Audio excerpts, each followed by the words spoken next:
শখ করে একটা সাজনা গাছ লাগাইছিলাম, কিন্তু আল্লাহর কাছে হাজার শুকরিয়া, সাজনা এমন দ্বারা ধরছে, মনে করেন যে আসলে কি কমো। ওই দেখেন সাজনা মাটিতে ধরছে। এই যে আসলে বিদেশের মাটির মধ্যে কিছু একটা লাগাইলে মনে করেন এটার ফল খাওয়াটা যে কত একটা আনন্দ, এটা আসলে বইলে বোঝানো যাবে না।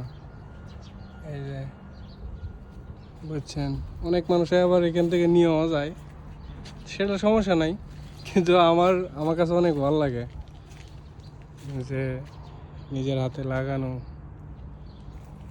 আল্লাহর কাছে হাজার শুকরিয়া। এই যে দেখেন নিচে মাটির লগে এই যে একটা সাজনা এখানে বড় আছে, এই যে দেখছেন।